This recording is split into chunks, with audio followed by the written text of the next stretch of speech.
Les nuits vous paraissent longues, vous ressentez de la frustration, du stress, du mal à dormir, vous êtes à bout. Détendez-vous.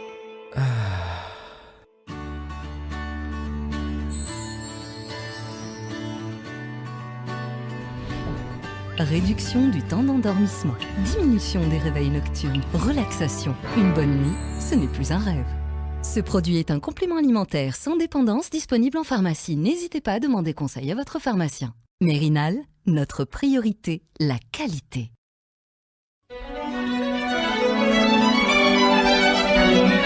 Pour bien s'entendre, il faut bien s'écouter. Rendez-vous sur M, la petite radio du Grand Maghreb. Radio M, le café presse politique.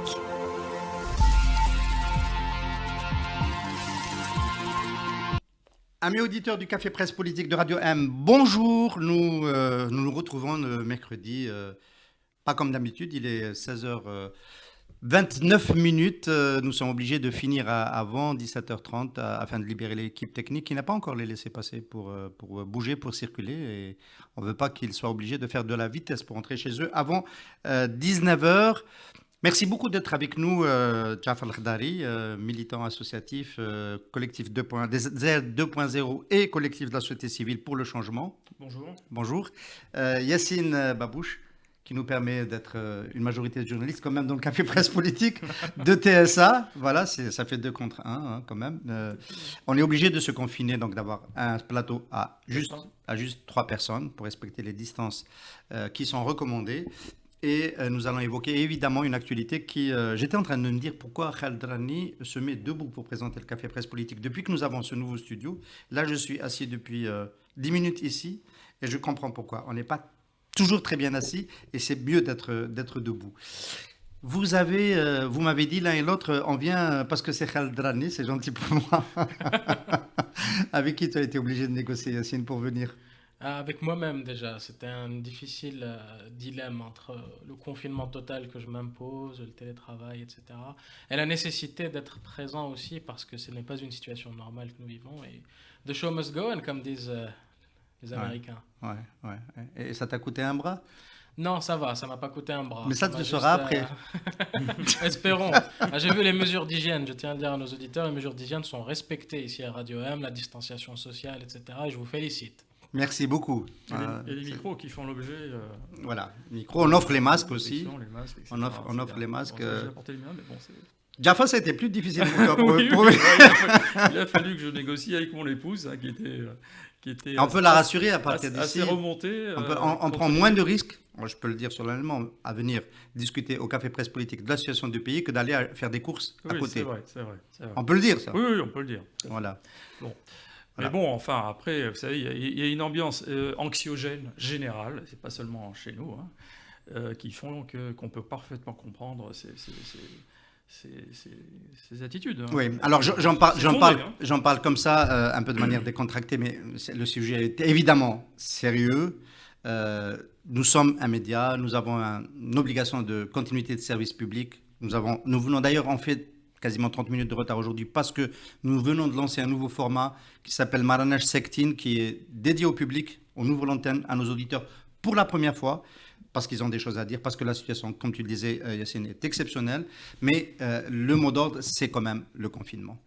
Le mot d'ordre, c'est quand même le confinement, c'est de rester chez soi, c'est de s'isoler et de sortir le moins possible. Ne faites pas comme nous sommes journalistes, nous sommes un peu dans une configuration spéciale, voilà. Et nous sommes là pour que vous restiez chez vous d'ailleurs, pour que vous disposiez des informations, de ce que vous avez besoin de savoir chez vous, pour que la vie continue un petit peu à ressembler à la vie que nous connaissons. Bien sûr, ce numéro est un numéro spécial. C'est la semaine dernière, j'ai pris au pied levé le remplacement, donc la succession de Khaled Drani, qui était en train de repartir du studio parce qu'il venait d'apprendre qu'il était sous mandat de dépôt. La cour d'appel auprès du tribunal de Ruisseau l'avait déposé en mandat de dépôt, parce qu'on dépose, on soumet en mandat de dépôt, et on émet un mandat d'arrêt. Il n'y a pas eu de mandat d'arrêt contre lui. Il a choisi de ne pas se mettre au vert. Il a choisi de rester chez lui, là, à son adresse habituelle. Et il a été arrêté donc le vendredi dernier. Il y a une campagne qui s'est déclenchée en Algérie, à l'international, parce que Khaled Rani est un journaliste emblématique du mouvement populaire qu'il y a en Algérie. C'est un journaliste connu, qui est correspondant de presse de plusieurs médias internationaux, parce que c'est un journaliste fiable, de qualité. Nous sommes très fiers de travailler avec lui à Radio M. Cette campagne-là a pris beaucoup de formes chez nous. La pétition, on va en parler tout à l'heure dans le débat, les prises de position, les ONG, et ainsi de suite. Le monde entier est aujourd'hui sur cette campagne. Nous, on a apporté notre grain, évidemment, à cette campagne, chacun de sa façon. Moi, j'ai voulu retenir l'hommage et l'interpellation d'un des piliers de cet espace-là, du Café Presse Politique, Saïd Jafar, qui, donc on n'a que 2 places aujourd'hui, n'a pas pu venir apporter sa voix avec nous à cette émission-là, mais qui a offert une chronique sur une radio amie, sur un espace ami qui est né ces derniers temps, c'est Radio Corona International, qu'Abdallah Ben Adouda a lancé aux États-Unis, qui est dédié à l'esprit du Hira, et qui nous permet de continuer à nous soigner dans les espaces confinés durant le Hira. Nous sommes d'ailleurs très heureux d'être partenaires de cette émission, de ce contenu que nous diffusons sur nos pages sociaux, sur nos réseaux sociaux, et qu'on espère bientôt pouvoir diffuser aussi sur YouTube avec l'habillage qui lui convient. Donc Abdallah Ben Adouda a eu cette excellente idée de demander à Saïd Jafar de faire une chronique sur les dernières arrestations, sur la crispation de la situation qu'il y a pu avoir avec Karim Tabou et Khaled Rani, et cela nous donne ce que vous allez entendre. Nous allons reprendre tout de suite après la parole. Il n'y a pas d'image de la semaine, c'est un peu en cela, c'est l'image de la semaine, ça dure 3 minutes 30 et c'est succulent. Kalma Dabiya dire une intervention optimiste pour la radio de la fin du monde et participer dans la joie à amadouer le corona machin et faire la traversée sans grande perte vers le nouveau monde. Un petit poème par-ci, un shangnawa par-là, et aussi faire des reportages acides sur les garçons algériens qui se sont mis subitement, pas savoir pourquoi, à étaler sur Facebook leurs piètres talents culinaires. Bref, j'aurais aimé réfléchir à quelque chose d'amusant pour Radio Fin du Monde. Mais voilà, il y a eu ce 24 mars, ce qui arrive à Karim Tabou, ce qui arrive à la justice. Il y a ce qui arrive encore ce 25 mars à Khaled Rani. Difficile donc d'être de bonne humeur. Dans une fin de monde normale où le corona incite à réduire la population carcérale, Karim Tabou sort demain, avec beaucoup d'autres, discrètement, sans hiérarchie pour le porter en triomphe à sa sortie. Et il va se confiner, comme nous tous, en famille. Il serait entré en introspection pour se demander comment sortir, sans casse, dans l'impasse dans laquelle le régime a mis le pays. Il ne manquerait pas d'arguments.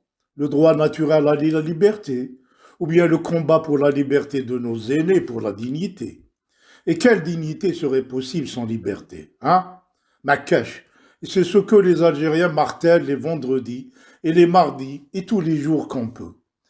Mais Tabou se serait dit, ce sont des arguments trop idéalistes et ça ne fait pas partie de la culture de ceux qui habitent la maison du pouvoir en Algérie, où le maître mot est Nekarazeh. Il se serait dit qu'on peut essayer de leur faire comprendre qu'ils ont intérêt à ce que ceux qui restent d'État dans ce pays soient préservés, que des difficultés gigantesques vont arriver avec l'effondrement des prix de pétrole et que l'intérêt supérieur du pays, une phrase qu'ils aiment beaucoup, commande que ce reste d'État soit préservé et soutenu par l'adhésion des Algériens. Car il n'y a plus de fric. Il faudra convaincre les Algériens de faire des sacrifices, de se tenir les coudes. Et il faudra au moins les écouter pour cela.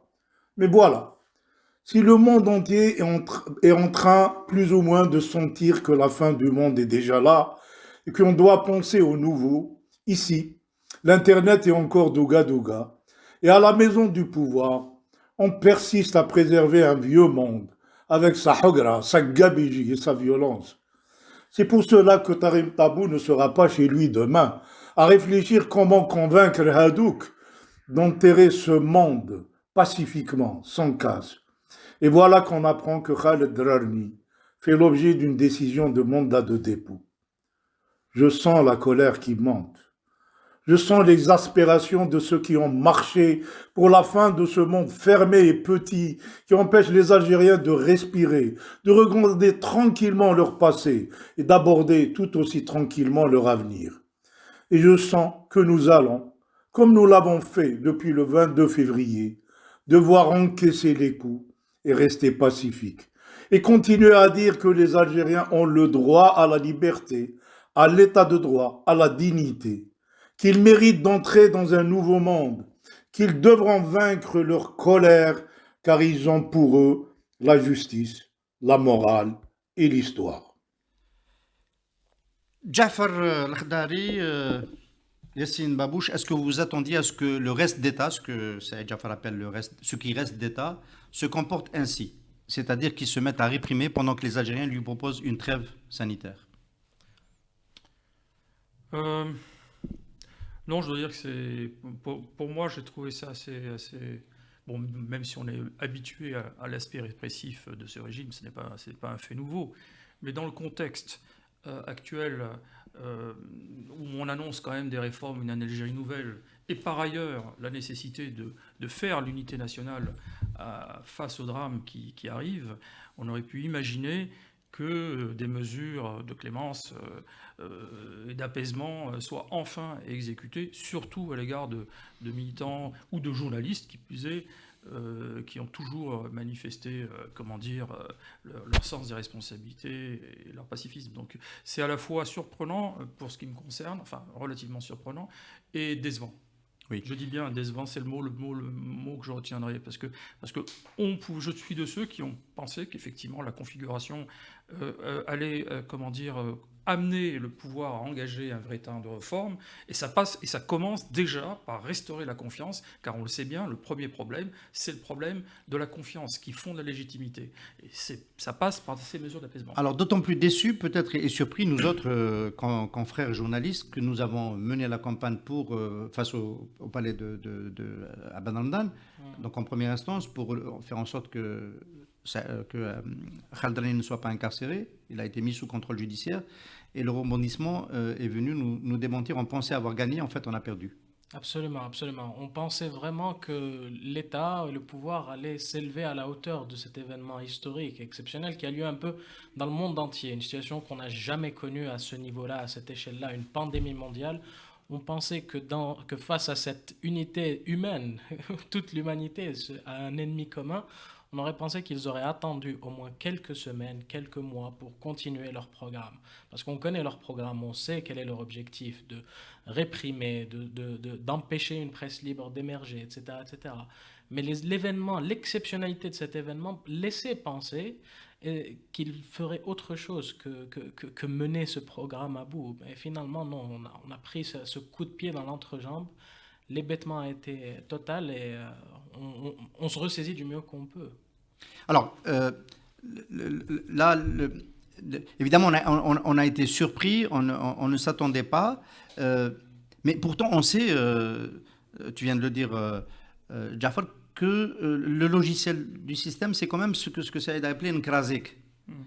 Or, dans un contexte comme cela, le coût en termes d'image de Nkrasik, dans le cas de Tabou, il est déjà fastidieux, c'est-à-dire l'Union européenne qui réagit, voilà, une levée de bouclier à l'international. Je ne parle pas de l'Algérie, ça a provoqué un choc qu'à voir les avocats, comment ils n'en reviennent pas, hein. Il y a un non-procès. Et puis, Khaldrani, donc la presse. Est-ce que, d'après vous, on a calculé ce coût en prenant ces mesures-là? On l'a mal calculé. Je pense qu'effectivement, ça a été calculé, mais à mon avis, ça dénote une lacune dans l'analyse politique. On a quand même un peuple qui est majoritairement en dissidence par rapport à un système que le régime lui-même reconnaît comme étant en crise, à travers la crise du 5e mandat, et qu'il félicite d'ailleurs en disant c'est ce peuple qui a redressé la situation. Et on voit bien que les réformes annoncées n'en sont qu'à leur prémisse, et pour l'instant on ne voit rien venir. Les nécessaires mesures d'élargissement, d'ouverture du champ public pour créer cette fameuse nouvelle Algérie que nous souhaitons tous, on attend toujours de les voir. Et donc, visiblement, on l'a dit à plusieurs reprises, il y a un discours et puis il y a une pratique qui va dans un sens diamétralement opposé. Et c'est très clairement, à mon avis, une erreur politique lourde. Alors, une question inévitable, parce qu'on en a parlé avec ses avocats déjà la semaine dernière. Est-ce que Khaled Drani, compte tenu du contexte sanitaire, compte tenu de l'acharnement judiciaire qui ressemble plus à de l'acharnement judiciaire, mais à un acharnement barbouzard, enfin, on l'a évoqué avec Zobida Assour la semaine dernière, est-ce qu'il a bien fait? C'est à lui que ça, c'est sa responsabilité personnelle. Mais en tant que confrère menant une campagne pour lui, est-ce qu'il a bien fait de se rendre au juge? Parce que de facto, il s'est rendu au juge en restant chez lui. C'est la meilleure décision qu'il ait pu prise, je pense, compte tenu des circonstances.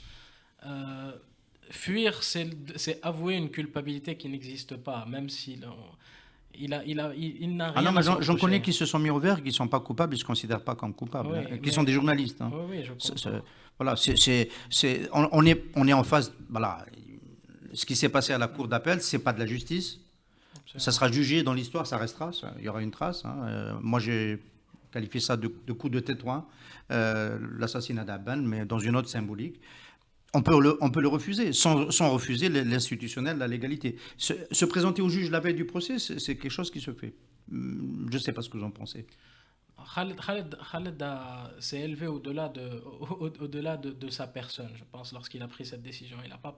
Effectivement, lui, maintenant, est emprisonné. Il est en prison, il est même en isolement, de ce que j'ai cru comprendre par rapport au coronavirus officiellement. Ils l'ont mis en isolement. Mais il comprend que cet événement et que le symbole qu'il représente pour une presse libre en Algérie est beaucoup plus puissant que tout le reste. Et pour cela, effectivement, on voit l'onde de choc qui a lieu et qui ne va pas cesser et qui va continuer. Parce que, encore une fois, là, on a une preuve tangible, claire et irréfutable qu'un journaliste a été arrêté dans l'exercice de sa fonction. Il couvrait une manifestation. Il n'y a aucun moyen pour un pouvoir en place d'essayer de manigancer ou de créer une rhétorique autre. Il couvrait les manifestations populaires, comme il le fait depuis 1 an. Et il se retrouve arrêté. C'est un signal très fort. Alors, un petit bémol à ce que tu rappelles, Yacine, et qui est tout à fait juste. Il n'y a pas possibilité de laisser entendre autre chose que cela, mais en réalité, il y a une tentative de laisser de faire croire à l'opinion que Khaled Drani n'est pas qu'un journaliste. Et il y a ce courrier de ses parents, notamment de son père, Moudjahed. Je rappelle que Khaled Drani est le neveu de Drani, le shahid, cofondateur de l'UJTA. Et j'imagine que c'est totalement insupportable pour le père et pour la famille de Khaled Drani qu'il y ait des accusations sibyllines du type de celles qu'on a pu entendre ici et là, correspondant de presse à l'étranger, il travaille avec les étrangers, etc., qui laissent entendre qu'en fait, il n'est pas sur l'agenda du Hirak, c'est-à-dire l'agenda de la transformation démocratique de l'Algérie, et l'agenda de la presse, c'est-à-dire couvrir le Hirak, couvrir ce qui se passe, l'actualité. Et il y a eu ce courrier qui fait qu'en fait, on ne se contente pas de dire que c'est... On essaie d'éluder. Il n'est pas poursuivi pour l'exercice de sa fonction, il est poursuivi pour soi-disant avoir appelé à des attroupements. On est quand même dans les vieux procès staliniens. Quoi, là, oui, comme toujours dans ces procès, je constate que...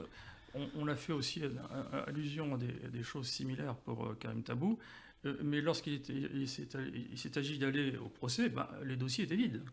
Alors, c'est la base de l'état de droit. On n'accuse jamais sans preuve, et si on n'est pas capable d'administrer la preuve de pourquoi on charge l'inculpé, eh bien, on le relaxe. Et là, effectivement, comme tu dis, effectivement, ça ressemble à un truc salaire. On fait courir des rumeurs. Il n'y a rien de tangible derrière. Quand on va clairement à une procédure, on s'aperçoit qu'il n'y a rien. Mais en attendant, les gens font des mois et des mois de préventive. Ils subissent des préjudices considérables. Et il n'y a ni dédommagement, ni rien du tout. Et aujourd'hui, on voit que ça s'étend à beaucoup de monde.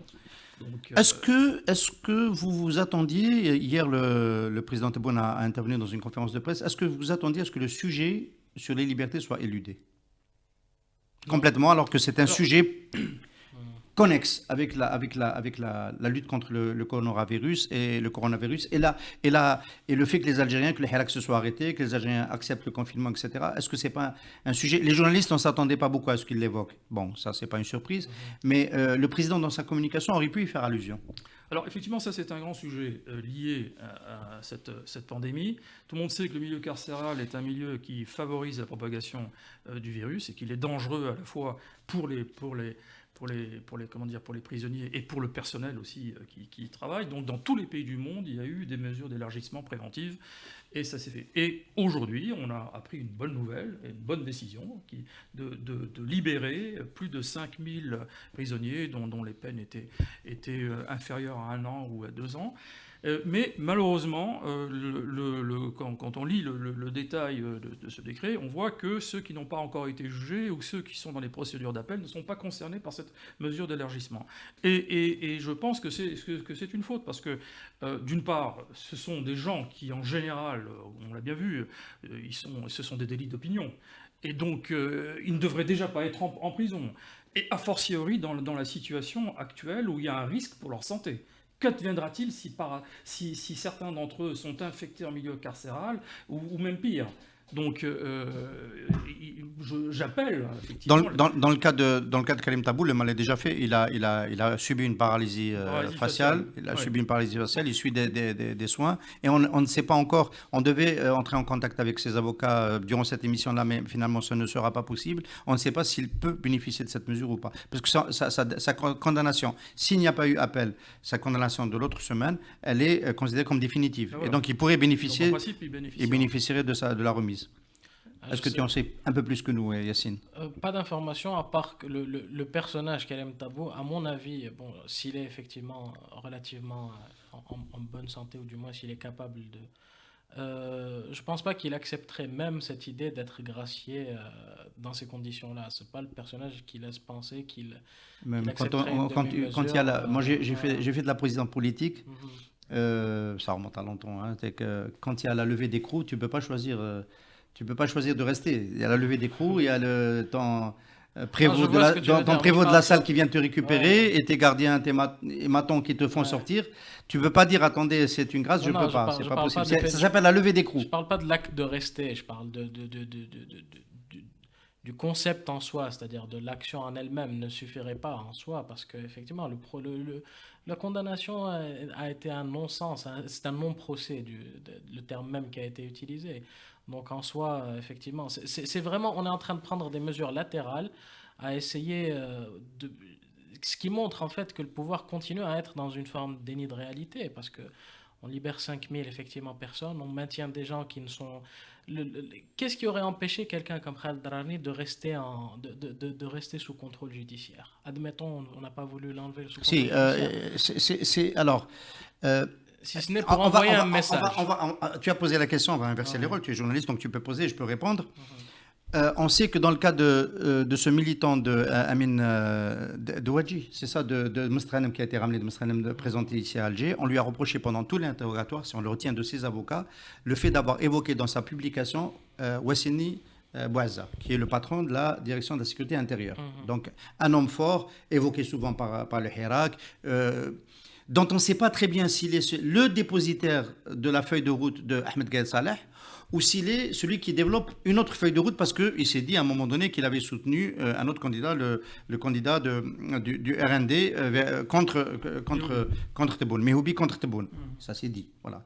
On ne sait pas, mais l'acharnement et la mise en mandat de dépôt de ce militant qui a été ramené de Mestrenem à Alger, le militant du Hirak, l'enjeu c'était pourquoi tu as cité Wassini Bouazza ou Jdak Landou et la Khiri. Alors bon, c'est que le Hirak reprend un mot d'ordre qui s'appelle Wassini Bouazza, Hasbrouhou, Habibouli Sissi, ou quelque chose comme ça. Pour répondre à la question que tu évoques, la seule explication, ce serait qu'il y a un acharnement, on l'a évoqué ici, de ce qu'on appelle Antar, mais on ne parle pas de DSI, on parle d'Antar, pour régler le compte de quelqu'un qu'on a maltraité à Antar, Karim Tabou, Khaled Drarni, convoqué 4 fois, à qui on a sommé, on a donné l'ordre de ne plus filmer le Hirak, de ne plus suivre le Hirak, et puis ce jeune militant de l'Ouest qui a, en queue de comète, évoqué dans sa publication, moi je ne l'ai pas vu, le rôle de ce patron du DCI, dont on ne connaît pas d'ailleurs très bien le rôle. Est-ce que ce n'est pas ça finalement l'explication? Est-ce que ce n'est pas un acharnement d'une partie de l'appareil de l'État? La réponse est dans ta question et dans ton intervention, Ihsan. On part du principe qu'il y a un État et qu'il y a des lois et qu'il y a des règles. Enfin, on est supposé penser cela. Et la justice, si on entre dans ce pouvoir parallèle, effectivement, on ne s'en sort pas. On continue comme ça. On a des beaucoup de gens le disent. Beaucoup de gens disent. Il y a des partis politiques aujourd'hui qui disent il y a une guerre de clans. Ouais. On veut salir l'image de Tebboune. Je connais cette chanson. Je l'ai même vécu dans mon parcours quand il y a eu la guerre entre Toufik et Zaroual en 98. Bon, je pas vous faire l'économie de raconter le factuel, mais il y a eu des moments dans l'histoire politique de ce pays où les guerres de clans débouchent sur des arrestations qu'un clan veut utiliser pour salir un autre. Oui, c'est une réalité, ça s'est déjà produit, comme tu l'as dit. Et bon, alors maintenant, est-ce que c'est à ça qu'on assiste, ou est-ce que c'est tout simplement une remise en ordre qui obéit à un plan d'ensemble pour juguler et en finir avec le Hirak? Ça, c'est une autre question. Si c'est le cas, s'il s'agissait d'une politique visant à en finir avec l'Irak, c'est comme je l'ai dit tout à l'heure, c'est une erreur politique. Et ce n'est pas en arrêtant quelques journalistes et quelques militants qu'on arrêtera une lame de fond qui a posé des questions essentielles et qui, on verra probablement dans le reste de la discussion, avec la crise qui arrive, va être posée de manière encore plus fondamentale. Donc on ne fait pas tomber la température en cassant les thermomètres, tout simplement. Et les régimes autoritaires sont convaincus du contraire. Yassine Babouche, de ce que tu as vu du président hier, tu as senti qu'il adhérait à ce qu'il était en train de se faire. Il n'a pas évoqué le sujet directement, mais à un moment donné, il a parlé de Sabah qui n'a pas intérêt à ce que la démocratie survienne, etc. On ne voyait pas très bien de qui il parlait. Oui, des allusions vagues, toujours dans la même lignée de la rhétorique établie depuis plusieurs mois qu'il suit. On suppose et on spécule qu'il évoque effectivement ses adversaires en interne, mais est-ce qu'il évoque aussi le Hirak qu'on cherche à diaboliser aussi au sein des mouvances? Je ne sais pas. En tout cas, ce qui est sûr, c'est que lorsqu'un président de la République prend la parole et il est supposé avoir toutes ses prérogatives, il est supposé se présenter devant le peuple avec des mesures concrètes, avec des actions concrètes aidant, à resserrer l'unité nationale dans cette situation exceptionnelle, et deux, à montrer qu'il est à la hauteur de cet événement. Or, hier, on a eu droit à une discussion entre un... Je sais pas... Mais rassurante quand même. Rassurante pour qui? Pour les Algériens qui ont envie d'avoir des nouvelles. Le président a dit que la situation a été maîtrisée. Enfin, c'est une question, une provocation. Elle t'a rassuré, toi Non, je ne pense pas que les gens aient pu être rassurés par son discours tout au long de son intervention, parce qu'il... Lorsqu'un président remet la faute au peuple en disant c'est votre faute, vous manquez de discipline, ça envoie un signal très... Ah non, mais c'est l'avis de pardon, j'ai toujours sur la langue, c'est l'avis de Jafar, il trouve que les Algériens n'ont pas assez de discipline. Ouais, moi, j'ai des fautes de défendre. Pardon? Non, tu parles des comportements... Discipline par rapport au confinement. Bon, on va y venir, mais bon, effectivement... Non, le président, hier, il a un peu jeté la responsabilité sur les Algériens. Peut-être nous, de notre côté, l'État, on fait ce qu'il faut, mais c'est à vous d'enchaîner. Alors, est-ce qu'on fait ce qu'il faut? Bon, d'abord, moi, je ne suis pas un spécialiste, je ne suis pas un médecin, je ne suis pas épidémiologiste, donc je ne fais qu'émettre l'avis d'un citoyen qui se documente et qui voit les choses. Bon, qui constate, par exemple, que dans l'espace où nous sommes, dans tout le pourtour méditerranéen occidental, nous sommes les seuls à ne pas avoir décrété un confinement total au plan national. C'est le cas au Maroc, c'est le cas en Tunisie, c'est le cas au Portugal, c'est le cas en Espagne, en Italie et en France. En Libye, Haftar a lancé une offensive. Bon, Haftar, ça c'est autre chose. Moi je parle du pourtour là, de la Méditerranée occidentale, qui est l'un des principaux foyers de la pandémie. Nous sommes les seuls à avoir décrété, au jour d'aujourd'hui, un confinement total. Bon, alors, ça c'est déjà un élément, ça c'est la responsabilité de l'État. D'ailleurs, quand on avait, nous, appelé à l'arrêt des manifestations du regroupement, tu étais de ceux qui disaient justement, oui, mais la responsabilité de l'État. C'est vrai, effectivement. Non, on n'a pas appelé à l'arrêt des voitures, on a appelé à l'arrêt des activités de regroupement, de toutes les activités de regroupement. Voilà. C'est ce que je voulais dire. Donc, alors maintenant, par ailleurs, comme ce qui s'est passé en Italie, en Espagne et même d'une certaine manière en France, c'est vrai qu'il y a des comportements qui ne sont pas à la hauteur des enjeux et du risque épidémique qui est réel. Donc pas assez de discipline chez nos concitoyens. citoyen. C'est une réalité. Ça, franchement, il faudrait être comment dire, aveugle pour ne pas le constater à de multiples égards. Et donc ça pose des vrais problèmes. Le virus ne fait pas de politique. Et face à une pandémie, quelle que soit la forme du régime, il y a un certain nombre de mesures à prendre, de distanciation sociale, de confinement, et que se passe-t-il si, pour X raisons, eh bien, on a des gens qui refusent de se plier à cette règle, mettant en danger eux-mêmes, leur propre et l'ensemble de la population? Voilà une question réelle qui est posée. Et quel que soit le régime, encore une fois, le virus ne fait pas de politique. Oui. Yacine, ton avis? Moi, je pense que il n'y a pas... Dans les faits, quels sont les faits? Les faits, c'est que depuis que le pouvoir a décidé, que le gouvernement a décidé des mesures de fermeture et des rassemblements, etc., et même avant, le peuple a montré qu'il suivait en majorité ces mesures-là. Il a suspendu le Hirak, effectivement, peut-être un peu tardivement, mais c'est une décision sage. C'est difficile à quelqu'un qui tient à quelque chose d'aussi important de s'arrêter, mais il l'a fait. Déjà, cette conscience est impressionnante. Lorsque les décisions ont été lorsque les décisions ont été prises de fermer les différents lieux, etc., on a vu que le peuple a respecté dans l'ensemble. On ne peut pas s'attendre à un confinement total d'une population qui est elle-même emprisonnée dans son propre pays depuis des années. Moi, souvent, je vois des gens qui reprochent aux jeunes de rester dehors et de ne pas rester à la maison. C'est très facile d'être privilégié, d'être à la maison et de pouvoir avoir sa maison, d'avoir sa propre chambre, de dire à un jeune, reste chez toi avec ta sœur alors que tu dors au salon, etc., etc.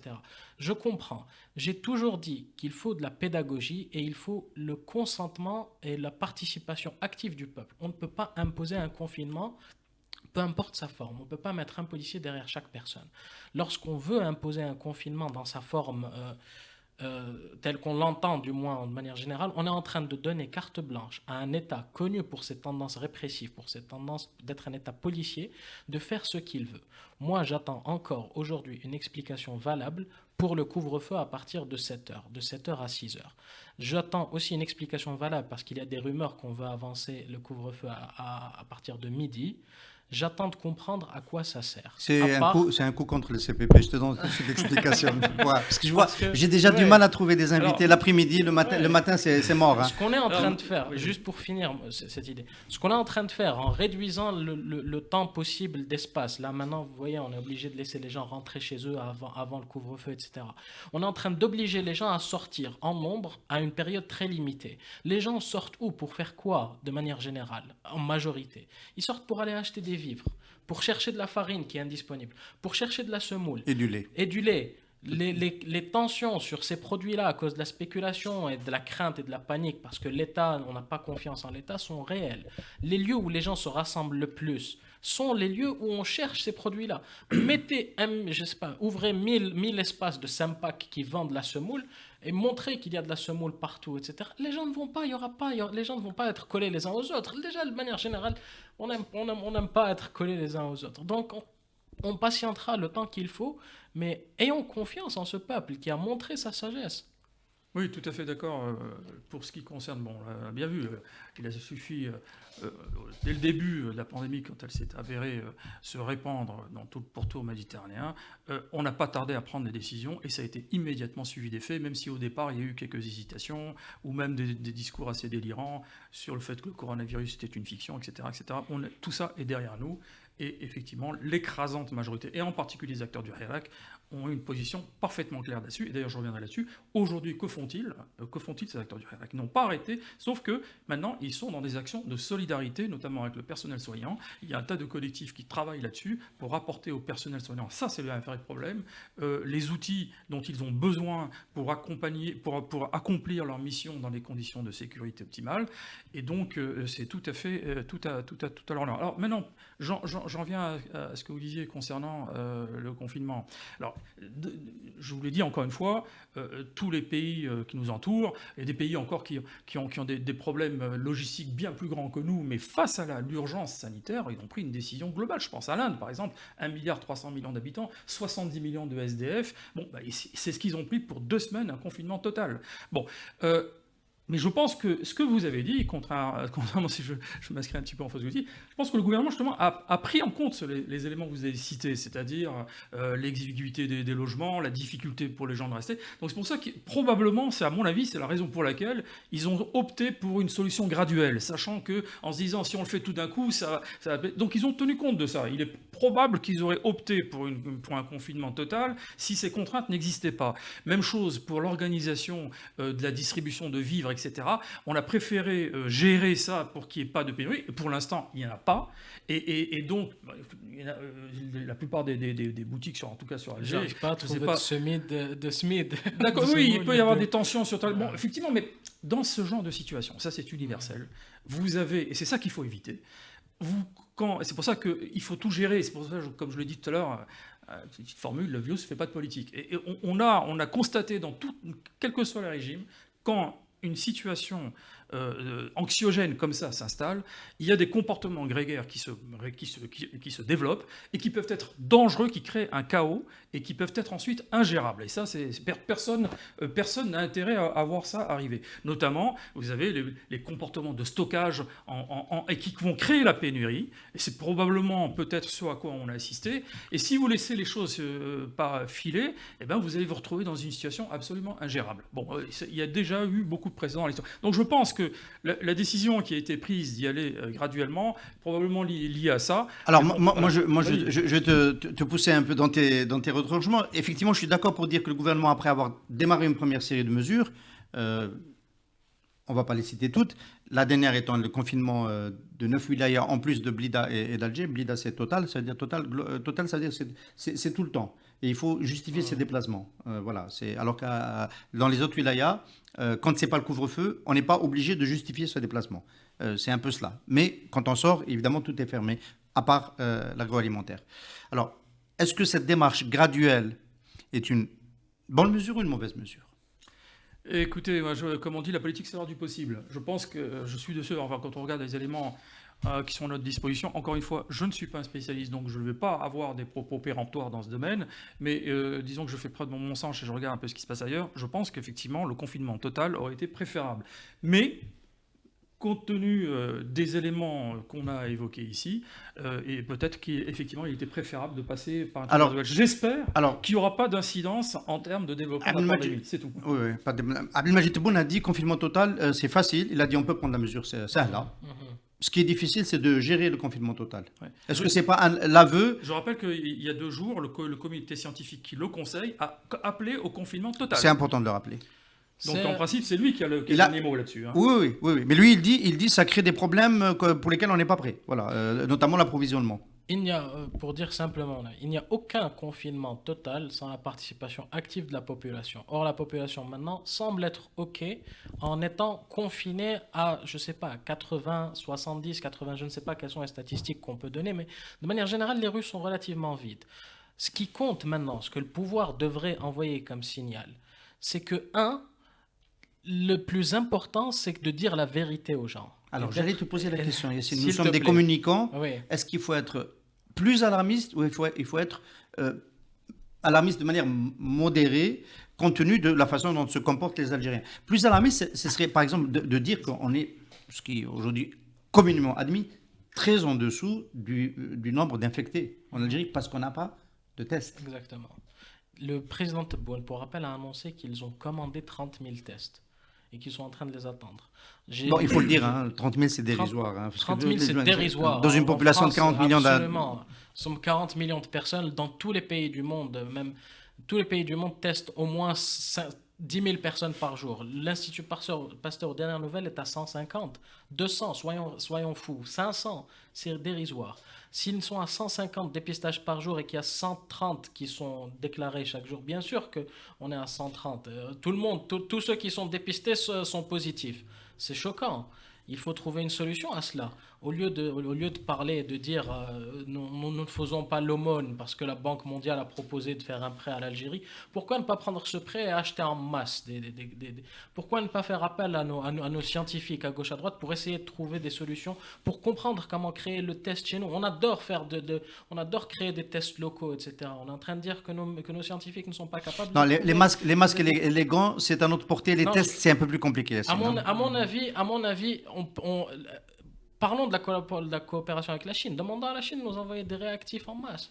Au lieu d'envoyer des masques. Il y a eu un petit incident aujourd'hui, on est obligé de le dire, parce que sinon on va passer pour des pro-chinois.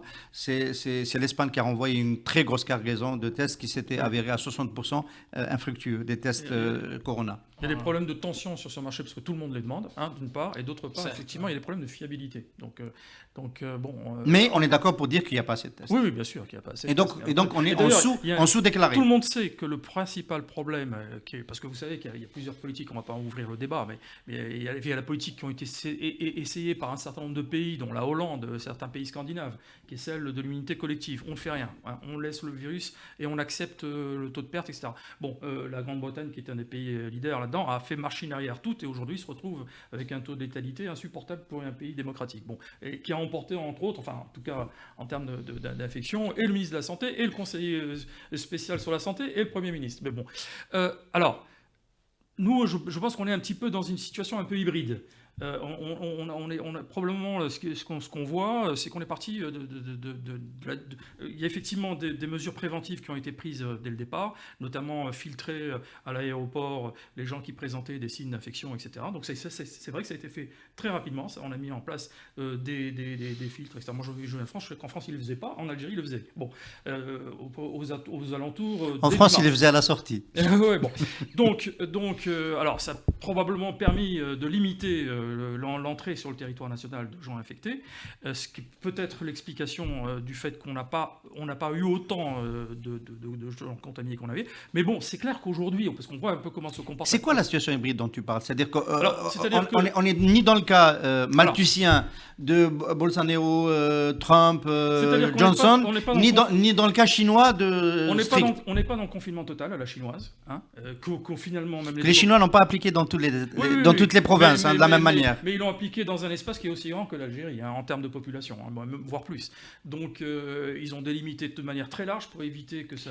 Est-ce que vous attendez, messieurs, à ce que, et le point de vue existe des chefs d'entreprise, mais pas seulement, peut-être aussi des syndicats, demandent à revenir à la levée du confinement pour des raisons économiques et sociales de grande urgence. Moi j'ai entendu au moins une personne dire on n'a pas fait de calcul, on n'a pas assez de cas qui justifient qu'on maintienne un confinement indéfiniment. Et donc, si on fait les calculs des maladies connexes qui peuvent être créées à cause du stress, du confinement, de tout le chaos, de l'effondrement du système économique, etc., peut-être qu'on se retrouvera avec... je suis en train d'apporter un point de vue qu'on s'entende bien, c'est pas le mien. Et donc, est-ce qu'on ne peut pas, ce point de vue-là, un peu laissons la nature faire, mais ne laissons pas l'économie s'effondrer, parce que si on la laisse s'effondrer, après les dégâts sont encore plus grands. Est-ce que vous vous attendez pas à ce que ce point de vue commence à émerger au bout de quelques jours et de quelques semaines en Algérie, si ça va mal? L'Algérie a 400 respirateurs. 400. Il est incroyablement important de garder la courbe aussi plate que possible. Les spécialistes actuellement disent que la situation est hors de contrôle. Ablida et ailleurs commencent à annoncer. Les gens, faut juste parler à des médecins pour comprendre. Nous ne sommes pas la France, nous ne sommes pas un pays développé. Nous manquons de respirateurs. Nous n'avons pas besoin de prendre les mêmes paramètres qu'eux parce que nous avons des capacités bien moindres. Donc ces mesures de confinement qui ont été prises et qui continuent à être prises doivent être maintenues. C'est urgent. Et surtout, il faut que le peuple soit en phase avec lui-même. La solidarité est incroyablement important. Et le peuple algérien, de manière générale et historiquement, est très solidaire. On pourra survivre à n'importe quelle crise, comme on l'a déjà fait, si on est tous ensemble. Et on est ensemble en restant confinés jusqu'à ce qu'on soit sûr que la situation peut être gérée par les personnels de santé. Point. Solidaire jusqu'à quelle limite si les pénuries grandissent, si le chaos, l'absence de revenus, parce qu'on on a entendu le président hier, il était très short, très court et très peu inspiré sur les mesures de soutien. C'est vraiment le chapitre sur lequel il était le plus faible. Non mais bon, il a rappelé, et c'est vrai qu'il y a quand même un matelas qui n'est pas énorme, mais qui peut permettre de passer cette période de pandémie. Et donc on n'est pas financièrement dans une situation d'extrême urgence par rapport à la pandémie. Par rapport à l'économie, ça c'est un autre débat. Mais par rapport à la gestion de la pandémie, l'approvisionnement, etc., on est en capacité de gérer. Il a raison de le dire. Et effectivement, il ne faut surtout pas créer une situation de pandémie. Alors, ce que tu disais est tout à fait exact. Quel est le juste équilibre entre la sensibilisation à la gravité des choses et d'autre part éviter l'effet de panique. Il y a un équilibre pas facile à trouver entre ces deux aspects. Disons que, et parce que, encore une fois, le sentiment de panique, ça crée le chaos, et là, ça crée encore une situation encore plus ingérable, y compris du point de vue de la pandémie. Donc, voilà, il y a un équilibre un peu difficile à trouver. Moi, je n'ai pas la même appréciation que toi concernant la courbe, quand on regarde les choses, et effectivement, beaucoup de médecins le disent, il y a des raisons d'être inquiet. Mais bon, j'espère... je suis inquiet, il ne faut pas me laisser penser les amis auditeurs. Mais on est obligé d'en parler avec un peu de décontraction, mais on est tous très inquiets. Encore une fois, on est dans un moment qui appelle à resserrer, à faire preuve de solidarité avec le personnel soignant. Et moi, je dirais même, on ne pose pas, pour l'instant, on est comme dans un navire en pleine tempête. On ne pose pas la question de savoir si l'équipage est bon ou pas. Il faut affronter la tempête. Une fois qu'on sera revenu au calme, à ce moment-là, on reposera les questions. Elles vont revenir de manière... Alors, est-ce que l'équipage est bon ou pas? Ça me permet de revenir à la politique. Tu voulais dire quelque chose? Non, juste un point par rapport, parce que tu as évoqué les chefs d'entreprise qui commencent peut-être à élever la voix, quelques-uns dont tu rapportais les propos. Je propose d'arrêter de se voiler la face. L'Algérie dépend tout dépend de la commande publique. La commande publique dépend de la rente. Le prix du pétrole est à $20. Si demain on décide de reprendre nos activités, le pétrole restera à $20 parce que c'est une situation qui nous dépasse. On va juste mettre des gens à risque pour rien. Donc essayons d'être en phase avec nous-mêmes, essayons justement de profiter de ces réserves dont on dispose, qui sont certes très minces, mais qui sont là. Laissons le déficit s'il le faut, etc. Je ne suis pas spécialiste, mais laissons-le filer. Laissons-le filer pour cette situation. Et gérons-la du mieux qu'on peut. Ensuite, on pourra effectivement diversifier l'économie si telle est la volonté du pouvoir. C'est d'ailleurs l'attitude de toutes les économies, toutes les économies mondiales. C'est que la question des équilibres financiers est secondaire. On laisse filer les déficits. Pour l'instant, c'est ce qu'il dit. Je veux dire, vous savez qu'il y a un débat en Europe entre Européens sur cette question-là. Il faut mobiliser, parce qu'effectivement, il faut assurer un matelas financier pour amortir le choc économique du confinement. Parce que le confinement, ça veut dire l'arrêt des activités. Il y a des secteurs entiers qui sont sinistrés, complètement sinistrés. Mais il n'y a pas de consensus sur ça, on est d'accord. Aux États-Unis, il n'y a pas de consensus sur la question. Non, il y a un consensus sur la nécessité de provisionner pour faire face au contre-coup de ce confinement. Oui, mais justement... Les Américains ont débloqué 2 milliards de dollars. Jafar Khadari, le contre-coup du confinement, le coût financier, les détenteurs du pouvoir financier et économique aux États-Unis n'accepteraient pas qu'il soit trop élevé. Oui. Et donc, d'où la tentation de Trump de lever le confinement au plus tôt pour que le business revienne. Mais eux produisent des choses, nous non. Oui, ça dépend. Il y a des produits algériens qui peuvent être produits en Algérie et qui sont aussi de l'agroalimentaire. Je parle d'économie en soi. Faut pas dire qu'on produit rien du tout. Alors, tu dis, c'est pas la question de se poser en pleine tempête. C'est pas le moment de se poser la question de la qualité, de la compétence de l'équipage. Il faut d'abord sauver le vaisseau. Est-ce que ça veut dire que la crise va profiter aux équipages en place. Dans le monde, on parle déjà de Trump qui pourrait, grâce à la crise, contrairement à ce que pensent les gens, plutôt profiter et faire un deuxième mandat quand les élections auront lieu. Elles n'auront pas lieu nécessairement en novembre, et ainsi de suite. Je ne sais pas, Macron en France, même si c'est l'année prochaine. Et chez nous, la question, c'est, tout à l'heure, j'ai dit, le président a dit, d'habitude je dis Tebboune, je continue à ne pas reconnaître Abdelmajid Tebboune comme mon président parce que je trouve qu'il n'a pas été élu, donc ça m'engage que moi. Non, j'ai dit le président. Est-ce qu'on n'est pas en train Est-ce que Tebboune ne va pas devenir président grâce à cette crise-là? Est-ce qu'elle ne va pas finalement plutôt lui profiter que le menacer et le précariser encore plus? Bon, d'abord, si on doit faire un commentaire d'ordre général, la tendance n'est pas du tout à ce que tu dis. C'est-à-dire que tout le monde reconnaît qu'il y aura un avant et une après-crise. Ce qui s'est passé et d'une dimension absolument inouïe. On a pratiquement plus de la moitié de la planète qui est confinée. Il y a une crise économique phénoménale qui arrive derrière. Et surtout, on se rend compte qu'il y a un modèle économique de croissance indéfinie, fondé sur un certain nombre de paramètres et de business models, qui est en partie responsable de cette situation. Et tout le monde est d'accord, il y a un consensus maintenant pour dire il va falloir faire les choses autrement. Revoir les choses autrement. Ça, même les plus libéraux, même ceux qui étaient partisans. Bon, donc moi pour ce qui concerne, je ne veux pas faire le devin, mais enfin pour des gens comme Trump, etc. Compte tenu de l'état du système sanitaire américain, où je rappelle qu'il y a 3 fois moins de lits par habitant qu'il y en a en France, par exemple, et qui fait qu'il annonce déjà entre 100 000 et 200 000 morts. Moi, je le vois mal dans ces conditions. Si son pronostic se réalise, se représenter bonnement en disant moi j'ai réussi. Bon bref, donc on sait que tout va être mis en cause et c'est valable pour nous aussi bien entendu et c'est d'autant plus valable que nous avons un mouvement hiérarchiste qui réclame qui représente la majorité écrasante du peuple algérien, qui réclame un changement de système et bien entendu après ce qui va se passer, je pense que plus que jamais cette question sera à l'ordre du jour. Alors idéalement le hiérarchie est pacifique. C'est par la négociation et par un accord qu'on pourrait arriver à y arriver. Tu parlais du comportement en pleine tempête. Oui. Alors, ce qu'on attend maintenant, c'est pour ça que je parlais décevant, mais quand j'ai dit que j'étais déçu, il faudrait dire plutôt révolté par ces arrestations, etc. Parce que c'est non seulement scandaleux par rapport à nos camarades, mais c'est en même temps absurde par rapport à la situation. C'est scandaleux au sens où en pleine tempête, voilà, le capitaine jette par-dessus bord. Absolument. Et donc il crée du remous au sein de l'équipage et des passagers. Donc ce n'est pas le moment de faire ça. Au contraire, il faut faire exactement l'inverse.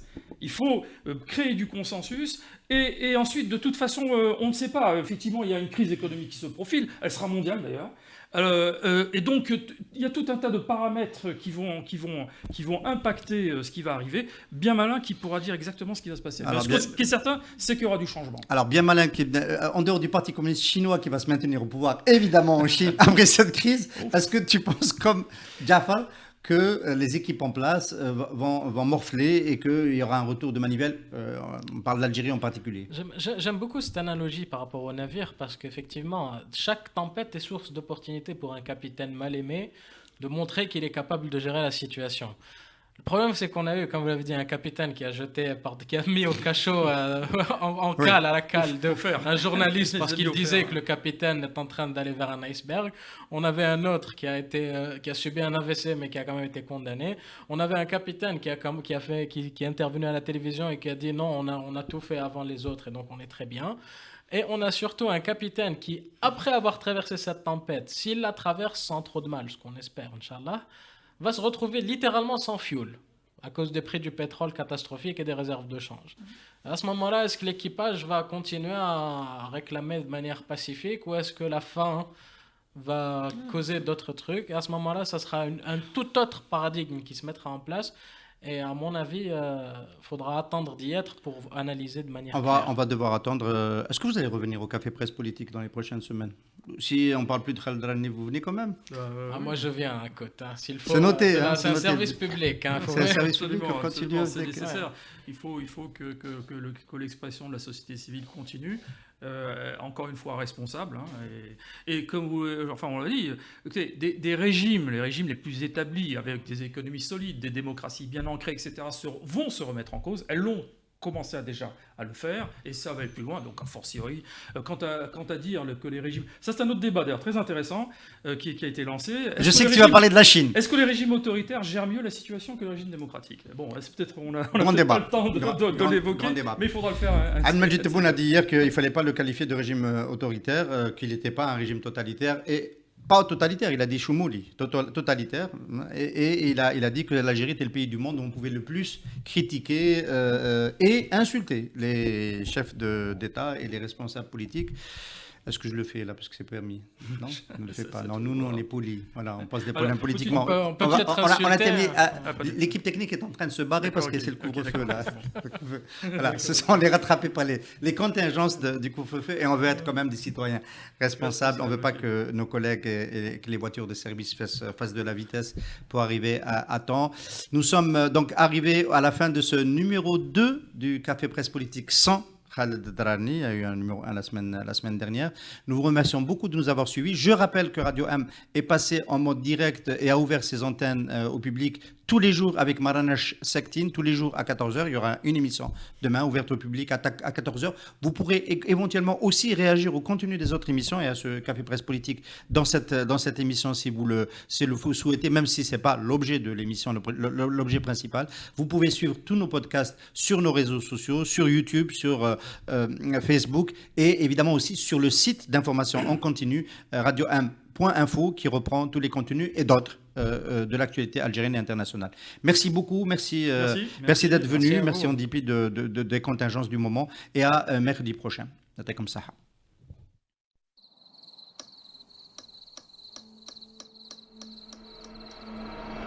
Les nuits vous paraissent longues, vous ressentez de la frustration, du stress, du mal à dormir, vous êtes à bout. Détendez-vous.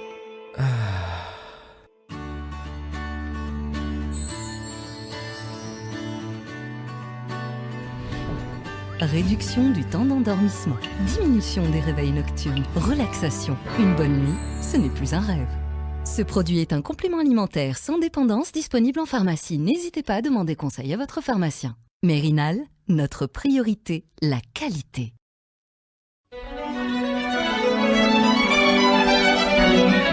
Pour bien s'entendre, il faut bien s'écouter. Rendez-vous sur M, la petite radio du Grand Maghreb.